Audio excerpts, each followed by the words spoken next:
என்னதான் உன்னோட பிரச்சனைன்னு பிரஸ்காங்க கேள்வி கேட்கணுமா? சீமான், 2023 எதுக்கு நீ வந்து 50,000 ரூபாய் போட்ட? உன்னோட மதுர செலவும் இருக்கான் இல்லையா, 1 கோடி கொடுத்தேன் அப்படின்னு சொல்லி ப்ரூட்டஸ் கிட்டலாம் சொல்லி என் மானத்தை வாங்கினா இல்லையா, அதெல்லாம் எதுக்கு பண்ணா அப்படின்னு சொல்லிட்டு நாங்கள் வந்து வழக்கு கொடுத்துருக்கேன். நீ ஆம்பளையா இருந்தால் எதுக்கு மதுர செலவம் வந்து காப்பாற்றி விட்டுட்டு இருக்கடா?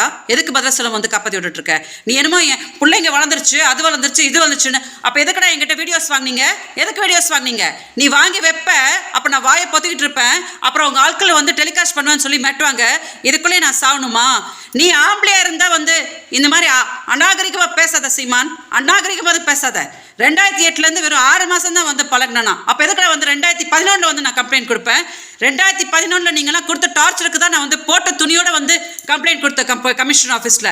இந்த அசிங்கமாக பேசுகிற வேலையெல்லாம் வச்சுக்காதண்ணே. நீ பேசுறனா உன்னை விட கேவலமாக பேசுறதுக்கு எனக்கு தெரியும். சும்மா ட்ராமா போடாத.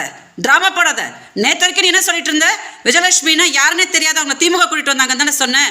நேற்று தானே சொல்கிறேன், ஆமாம் நான் 50,000 ரூபாய் கொடுத்தா அப்படின்னு சொல்லிட்டு. எதுக்கு மதுரை செல்வம் எங்கிட்ட வீடியோஸ் வாங்கிட்டு இருந்தான்?